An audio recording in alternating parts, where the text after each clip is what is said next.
Best part of my day, a Chipotle email notifying me I got free guacamole. #blessed.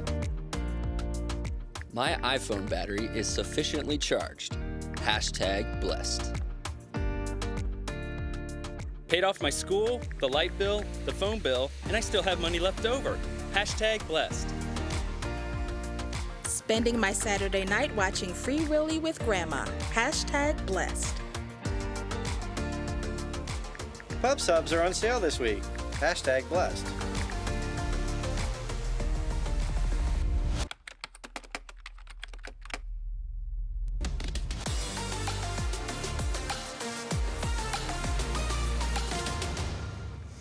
Well, good morning. I hope you were blessed this week. Anybody get any of that stuff? Maybe you got something else. You think, I'm blessed. You know what? I hope you are.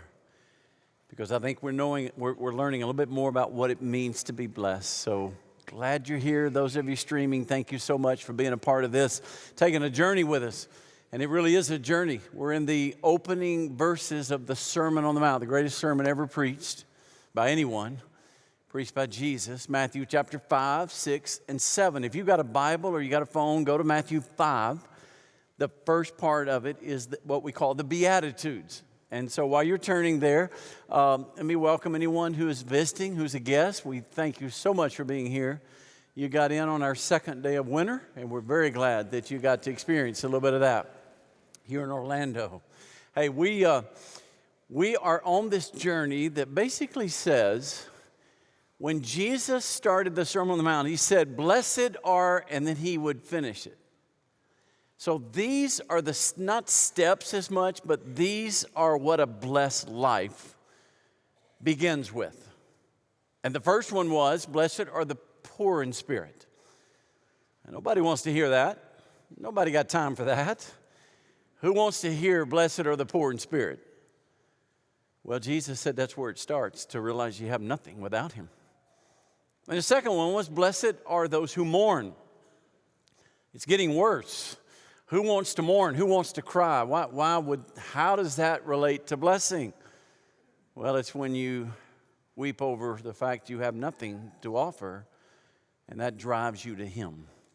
A blessing is anything that drives you to Jesus, and sometimes it's the things that break our heart that drive us to Jesus. And now the third one, and it's not a lot better. In fact, this one may be the most misunderstood of them all. I'm going to go ahead and just quote it for you. It's in verse 5. It says this, blessed are the meek, for they shall inherit the earth. Blessed are the meek. So let me hear what you think of when you hear the word meek. Give me a synonym for it. Give me a word for it. What is it? Quiet, humble, gentle, weak. There you go. Y'all are being way too spiritual over here. Thank you. Weak. What else? Timid. Mousy. Anybody else? In the middle service, we had from this side of the room, loser. You think of that when you think of somebody being meek. They don't really fight for themselves. You know what? And that's exactly right. That's what they thought. Believe me, when Jesus said that, can I ask you a question? When somebody tells you to calm down, is that inflammatory? Hey guys, how many of you would not use that with your wife? You know that's not a good thing to say. Raise your hand. Just want to see the guys. You do not say calm down. Okay, those of you who didn't raise your hand, go try it. Let us know how it goes. My wife and I have been in this discussion about it. We saw it on the program, and it was kind of funny. And so I kind of Googled it, and it's amazing what you will find when you Google calm down. It's not a good phrase. So it's almost as if Jesus is saying, calm down. Because he's talking to people who were wired tight. They were wired up to overthrow Rome. They were taught to be aggressive. They were taught, even the zealots, there were zealots in the crowd that day. They carried a little dagger with them. And their goal was to kill a Roman. So that was the culture that he spoke that into. We're not a lot different. We got a culture that says, go out there and get it. You go out there and dominate. You go out there and throw your weight around. You go out there and get, because nobody's going to get it for you.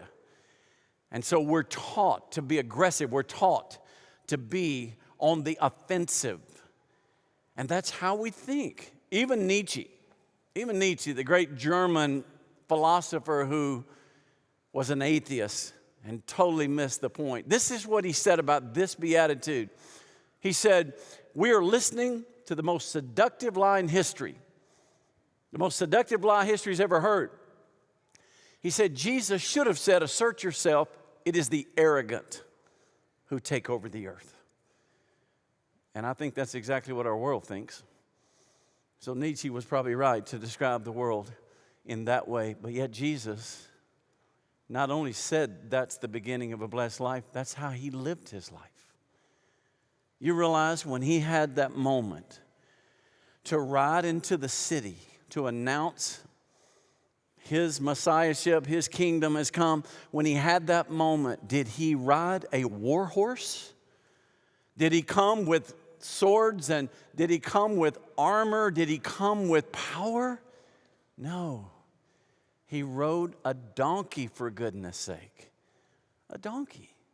And we believe, history says, that we know he came from the east side of Jerusalem. So while he's riding in from the east, many believe that Pilate, the Roman official over Jerusalem, the governor's riding in from the west, from Caesarea, which was a town built on the Mediterranean. Caesarea, wonder who built it? Caesar. So if you ever go to David, Florida, you might want to talk to me about it. But anyway, here he comes. Just kidding. When he comes in on the west, Pilate comes with an entourage. Historians believe he probably would have come with warriors, with horses. And he would have had all this fanfare and pomp and circumstance. Jesus comes riding a donkey. Now, which king looked like they were in power? Which one looked like they were the dominant king? Pilate. Why? He's got power. Look at the horses. Look at the warriors. Look at everybody around him. And yet Jesus calls himself meek. He used that term for himself. There are 3 lists in the New Testament of characteristics, kind of traits that God wants us to have. 3 lists. This is one of them, the Beatitudes. Most consider that a list of virtues. There's another one in Colossians. There's another one in Galatians. Guess which is the only character trait that is mentioned in all 3 lists? Meekness. Blessed are the meek. So what's he talking about? And why would he say that's the beginning of a blessed life? So let's get a definition. I'm going to read the text, and then I want us to define it. I want us to get the word and try to figure out what does this mean? What's the application for my life? Then there's a couple of Bible stories that are great to help us understand it. So I've got the Bible open. I'm in chapter 5 of Matthew. Let me read verse 5. Blessed are the meek, for they shall inherit the earth. May the Lord add his blessing, and may the Lord give us clarity and understanding. Blessed are the meek. You know, one of the ways to understand a word when it puzzles you is to try to find that word in other places. Well, when you look at this word, it's a simple Greek word, 5 letters, kind of pronounced praus. When you find this, it always means it's very similar to what it is here. So then what you can do is you can go outside of the New Testament, try to find it used in the same time frame and figure out how it was used in the world that Jesus was speaking to. And by the way, we have a letter where it was used. It's a letter from a Roman officer who's leading troops into battle for Rome. And he writes back home to his bride, to his wife, and he's just he tells her the normal things that you would tell. But then he describes a horse, a new horse that he got. And he describes it as a stallion, this war horse. And then he says this about it. This is the shocking thing about this war horse. Look at it. A stallion, more powerful than any horse he had ever seen. Yet it was so gentle A woman could ride on its back. Children play underneath his belly. He is truly a, say it, meek horse. So how many of you think he was describing a weakling? No, it was a war horse. I mean, this horse was a stallion. This horse had some go, all right? Started to say it had some horsepower, literally, okay? Why would he call it meek? I'll show you. You know what this is? It's a bridle. I'm not going to put it in my mouth, but it goes in the mouth of a horse. Okay? That's the bit. Goes in the mouth of the horse. Someone riding the horse has the reins. So what you do is you pull on one side and it turns the horse. You pull on the other side, it turns the horse. You can even neck rein them, which is when they're real trained. You just lay the rein on the neck of the horse. He feels that rein and he knows it's time to turn. What he's describing is meekness, is strength under control. This bridle does not make that horse weaker. It actually makes him stronger because it directs his strength in the best way possible. So the question this morning is, who's got the reins of your life? Are you under the control of someone other than you? Because I think what the blessed life is all about is meekness. So you see the difference? Let's define meekness this way. Strength under control. That would be my simple definition of meekness. Strength under control. The horse was no more weak. He was just as strong. He was just controlled. So maybe what Jesus is saying is, the blessed life begins when you get your stuff under control. Now, it doesn't change who you are, meaning your strength. For example, when Jesus walks into your life, you still have the same personality, you have the same gifts, you have the same abilities. They're just directed and controlled in the most effective way. In other words, you will never be better than when you're under the control of the one who made you, the one who created you, the one who gave you those gifts. I think the Apostle Paul, he was a wild man as a rabbi. He's out there proclaiming the law, and he's defending the law, and he's running down Christians to arrest them. Well, guess what? He meets Jesus on the road to Damascus, and what happens to him? He turns into a church mouse and just keeps his mouth shut the rest of his life, right? No. He was just as crazy on the other side. It's just this time he's crazy for Jesus. This time he's out there winning people to Christ. He's proclaiming the gospel. You see, God takes our gifts. He takes our personality. He takes the giftings and whatever you want to call it, and he just channels them in a way that is the best. So you're never better than when you are walking with the one who created you. When Jesus has the reins of your life, that's when you're going to be at your best. Because sometimes we, out of control, let our gifts and our personality destroy. It hurts people. And so Jesus is saying blessing begins when you finally get your life under the control. Relationships are under his control. Everything is under his control. To the measure that you give control to Jesus, to that same measure, you will experience the blessing. Can I just show you? Remember the mountain, Mount Kilimanjaro? Mount Kilimanjaro, we kind of put it up, and I said, this is the mount of blessing. This is the mountain we're after. We're going to climb it. The first step is you can't climb it. Blessed are the poor in spirit. Second step is you're upset about it. Blessed are those who mourn. Third step today, Jesus can take you up that mountain. But you have to surrender to him. And I want to show you something. I'm going to use the steps. Okay? Maybe this will be a visual you can follow. So you guys follow me over here. If this is a blessed life up here, this is where we want to be. Here's where we are. Each step represents obedience, surrender. To the measure, meaning however many steps you take, that's how much of blessing you will experience. For some, this is as far as they can go. So guess what? You left a whole lot of blessing on the table. You're missing a whole lot that he wants to do for you in relationships, in your life, giving you peace. I mean, all those things that God has purpose for you. You're missing all of them. For some of you, I'm gonna go a little further. Good for you, but you're still missing some. You see, he kind of meets you at the level of your desire. And he kind of blesses you according to what you have surrendered.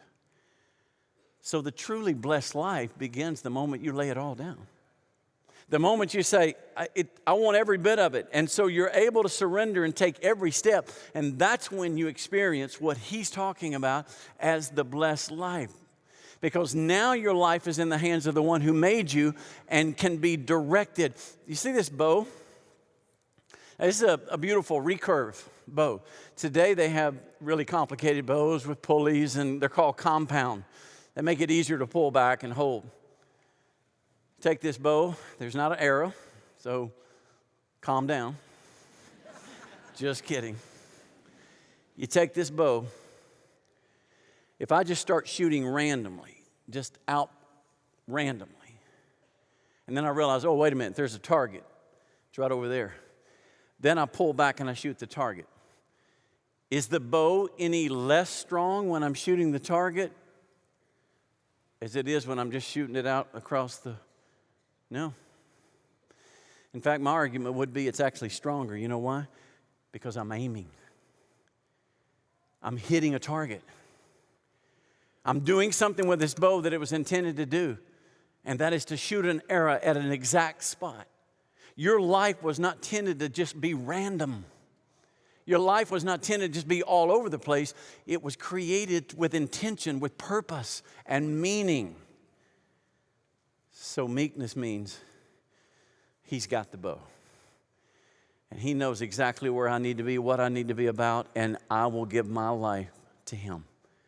And that's when life makes sense. Let me give you a couple of Bible stories to back that up. One of my favorite stories is Samson. Samson in the Old Testament. Samson came along at a time when the Philistines owned the Israelites. I mean, they owned them. They were kicking them around and treating them like, pets. They were just absolutely owning them. God's people prayed, give us a deliverer. There was a young couple who prayed the Lord would give them a child, and the Lord said, I will, but you need to make sure that child commits to me the vow of a Nazarite. Now, the vow of a Nazarite, to make it simple, this is out of Judges 13, 14, 15, and 16. The vow of a Nazarite was that they don't cut their hair, they don't have strong drink, they don't touch a dead body. Okay, those were the three basic ones. There were some others, but we know of those three. So guess what? Samson was born. His mama told him, said, you're a Nazarite. You're not going to cut your hair, and you're not going to touch this, and you're not going to drink that. So guess what? He didn't. And one day they're out, and a lion attacked, and he tore the lion to pieces. The Bible said he treated him like a young goat, just tore the lion up. And they're like, oh, my goodness. This kid's stout. This kid is strong. And all of a sudden they recognize something is different. And you know what that difference was? God made him strong. So sure enough, Samson followed the Lord, and he was strong. Man, this guy could do anything. I remember reading about him as a kid, and I'm like, oh, I want to be like him so much. He took 300 foxes and caught them and tied them tail to tail. How do you catch 300 foxes? Tie them tail to tail. He put a torch between them and sent them through the fields of the Philistines, and they burned all the fields. I'm telling you, he was kicking Philistines right and left. One day he killed 1,000 of them with the jawbone of a donkey. One night the Philistines caught him in a village. He was in with someone in their house, and so they locked the city gates. Now we're talking about the city gates. We're not talking about a chain link fence in your front yard. We're talking about the city gates. And they locked him and said, he can't get out of here. We got him this time. Well, he got up early in the morning, left before daylight, got to the city gates and went, oh, okay. Grabs the city gates, pulls them out of the ground, and throws them aside. This dude was strong. Now, I'm going to ask you a question. It's real important. Everybody listen. What was the secret of his strength? And I know what you're thinking. It was his hair. Okay, we have any guys in here have long hair? Where are you? How strong are you? Hey, I used that with my dad. I remember my dad saying, I need a haircut. I said, Dad, Samson was strong. He let his hair grow. And he said, son, his strength was not his hair. I said, yes, it was. I learned something a long time ago. Here it is. He was not strong because he had long hair. He was strong because he obeyed God.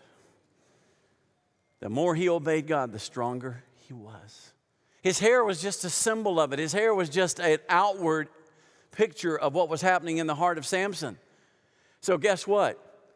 The secret of your strength, the secret of your success, the secret of making it in this life and being blessed is your obedience to him. And when you walk with him and when you surrender to him, man, you're going to be your strongest. Because you know what he did? He ends up meeting this girl named Delilah. Not good, Samson. And she asked him, what's the secret of your strength? He lied to her. You know why she wanted to know? She made an on-the-side deal with the Philistines. She was getting 1,100 shekels. If she could figure out the secret of it, she could retire on the river Euphrates if she could get this. So you know what she did? She said, what's the secret of your strength? He said, well, you know, really, my hair, it's if you do this to it. She gives him three different things. One, tied up with a bowstring that's never been used, a green bowstring. The second thing, well, if you tie it up with ropes that are brand new. And guess what? He woke up every morning with his hair tied up. The third time he said, well, if you braid it and if you do it in, I'm just going to say dreads, okay? Hey, if I get dreads, then I'll be just like any other man. He woke up the next morning, he had dreadlocks. Guys, when do you think Samson's going to figure this out? I mean, he's an idiot. Listen, this guy's lost it. And finally, he says, okay, the secret of my strength is you cut my hair, I'm like any other man. Guess what he wakes up the next morning as? Hair gone, Philistines come. First thing they do is gouge his eyes out. They take him to a mill where he pushes a stone and grinds grain. They make fun of him. Oh, here's that Israelite that God gave strength. He's not strong anymore. Well, guess what? The years passed, and Samson just kept pushing that stone. And while he was pushing that stone, his hair was growing out, and his faith was growing. And there came a day whenever they called for him. They wanted to bring him in the arena. There was a temple to Dagon. That's the god of the Philistines. Bring him in. We want to make fun of him. And they bring him into this arena. And he's standing there. Now, his hair is long by now, and his faith is strong. And he goes in. He's blind, led by a little kid. And he goes in. He says, show me the pillars. Take me to the pillars, the columns that hold this up. And this kid takes him over to the pillars, and Samson stands there, and he feels the one on his left, and he feels the one on his right. And blinded eyes looked up to the heavens and prayed the most incredible prayer. This is what he prayed. Oh, Lord God, remember me. Please strengthen me one more time, oh God, that I may be avenged on the Philistines for my two eyes. Let me die with the Philistines. And guess what? God heard his cry. And God made him strong again, one more time. And he took those pillars and they began to break and crumble. And the story is that the whole place fell in. 3,000 Philistines died that day, more in his death than in his life. And we celebrate it because, hey, he won. Samson died. What's the point of it? Samson learned one of the hardest lessons that's for us to learn. You are never stronger than when you walk with him. And to the measure that you walk in obedience, that's when you are at your best. To the measure you walk away from Jesus, that's when you're at your worst. So the blessed life begins with saying, Jesus, take the reins. Take my life. And you know what the promise is? We inherit life. We inherit this earth. Now think about Jesus. He's the other great example of this. When Jesus was on the cross, could he have called on the angels to set him free? Yes. He's the creator of man. He's the creator of the heavens and the earth. And he's on the cross, and all he's saying is, Father, forgive them. Was he saying that in weakness? No. You remember when they arrested him in the garden and Peter pulled out a sword? Hey, thanks, Peter. You have a sword that long and you're going to defend the creator of the heavens and the earth. Jesus said, I don't need that sword. And he says, don't you think I couldn't call on my Father and he would send 12 legions of angels? Now, let me tell you what that means. 12 legions, you know how many that is? 72,000 angels. Just like that show up.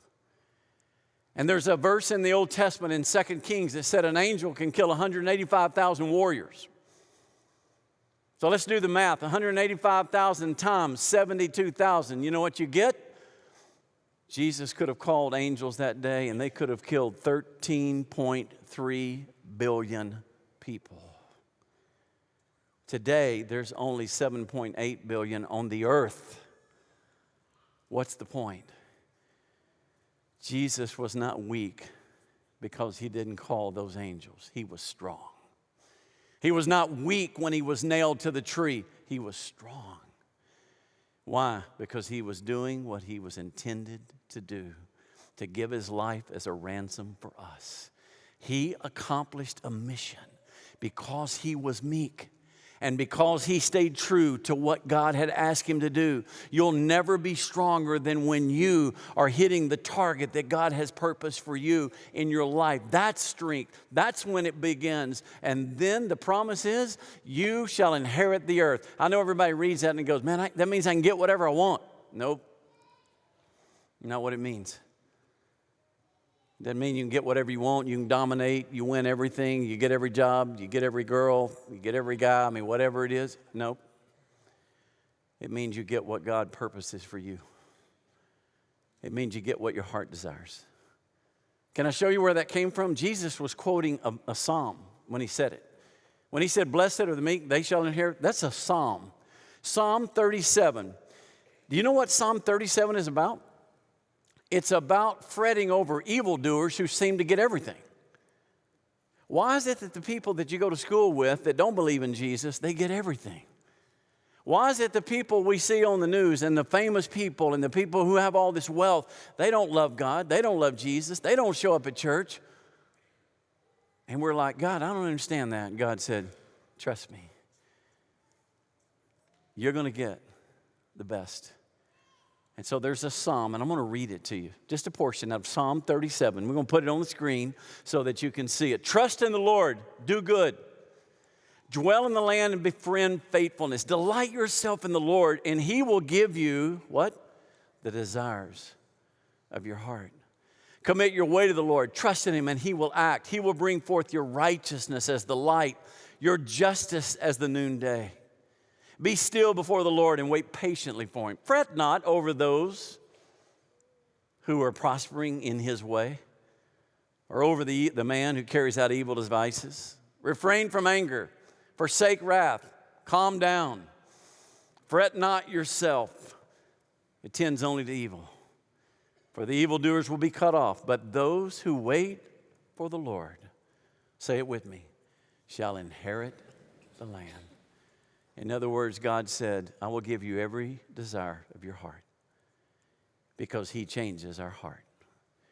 When you surrender your life to him, when you surrender the reins, when you surrender yourself to him, he changes you. And now the delight you have is in him and the delight of your heart he gives you. I believe it means he gives you every good thing he's purposed. I believe it means he gives you that mountain. I believe it means that everything that he wants you to have, you will see the goodness of the Lord in the land of the living. Now, trust me, while I'm telling you that, there's somebody whispering in your ear saying, no, you're missing so much if you don't go out there after it yourself. I promise you, we have an enemy who wants you to bow down to him, to bow down to the world, to bow down to the selfish desires you have, and wants you to go after what you want. It's exactly what he did with Jesus. You remember when Jesus was out in the wilderness being tempted by Satan? Satan told him, the last temptation, Matthew chapter 4, the last temptation. He looks at him and says, Jesus, takes him up on a high mountain, shows him the kingdoms of the world. Said, Jesus, you bow down to me, I'll give you all of it. Well, that's a bold-faced lie. Those kingdoms didn't belong to him. But Satan never has been on friendly terms with the truth. He's a liar. And he will tell you you're missing something because you're following Jesus. He will tell you you're missing something because you're giving your money to the church. He will tell you you're missing something. And he will so put fear in you, and he will so threaten you that turning over the reins of your life, that's hard. You better keep control of some things of your life, he will say. Well, Jesus said, I'm not about to bow to you. And because he didn't bow to Satan, guess what? He finished the job he came to do, and that is the salvation of mankind. We are the result of Jesus not bowing to Satan, but bowing to the only one that is worth our obedience. Back in the 1800s, I don't know if you ever heard or seen a movie about Black Bart. Black Bart was a villain. Back when Wells Fargo was the main courier of money and wealth in the late 1800s, he would rob their stagecoach. 29 stagecoaches Black Bart robbed. He was infamous. I mean, he was known everywhere, put fear in everyone. Here's something that's crazy. He never fired a shot. He never took a hostage. He was successful 29 times. Literally, for 13 years, one of the most feared people in the West. They finally caught him. And they pulled the mask back, and he was not at all what they were expecting. He was actually a very mild-mannered druggist from Decatur, Illinois. He was deathly afraid of horses. That's why he never rode a horse. He rode a stagecoach and jumped onto the other stagecoach. And you know what else? He never had a bullet in the gun. So how did he get away with all that? It's simple. People were afraid. And I'm telling you today, there's a bully. And it's time you know he has no bullets. It's time you know he has no power over you. And he's telling you a big lie that you're missing something by bowing to Jesus and giving everything to Jesus. And it's just time we pull the mask off and we tell him, Satan, you can go to hell. That's where you came from. That's where you belong. I will bow to Jesus Christ. He has my life. Here are the reins.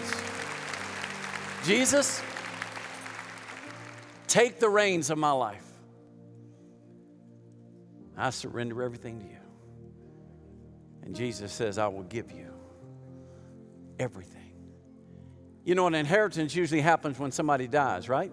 You have to wait till somebody dies, and then they read the will and all that stuff. Well, guess what?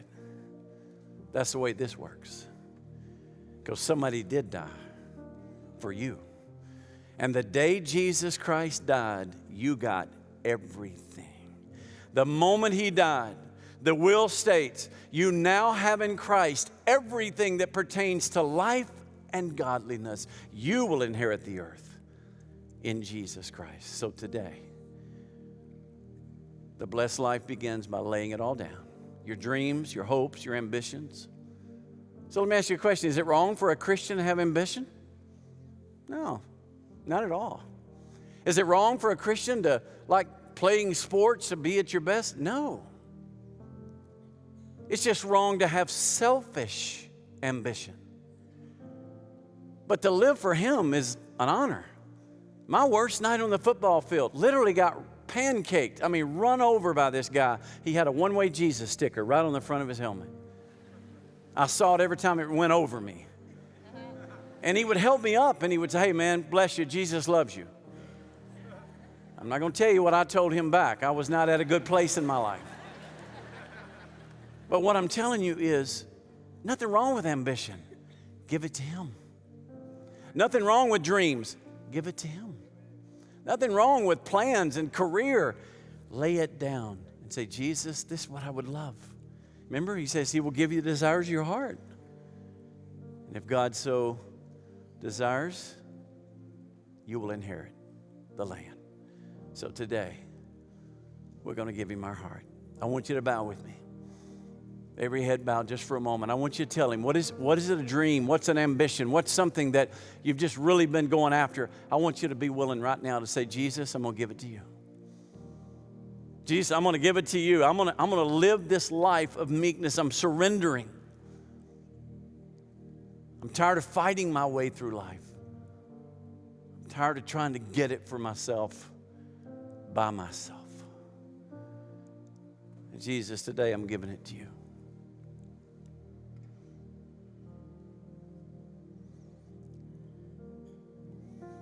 Jesus, thank you so much for this word. It's liberating. It sets us free.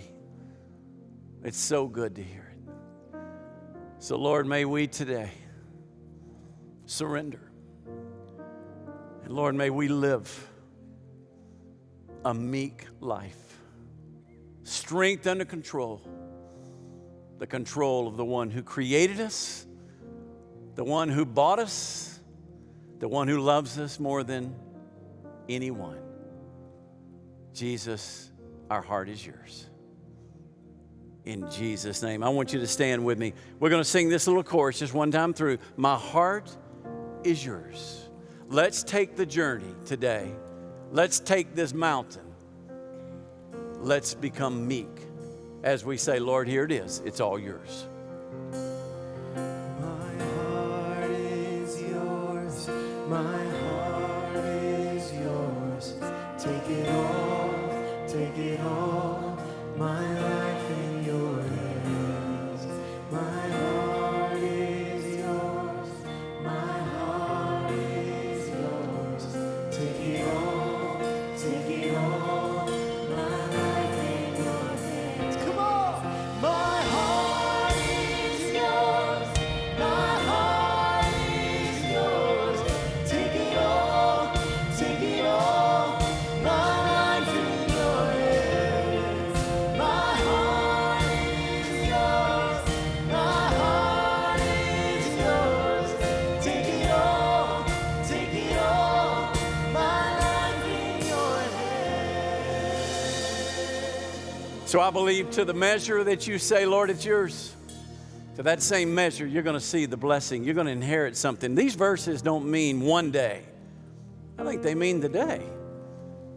Now, I think one day we will have the inheritance that the Lord has promised us in a place called heaven. But see, I think these verses are for today. So I want to encourage you. Surrender, watch what he does.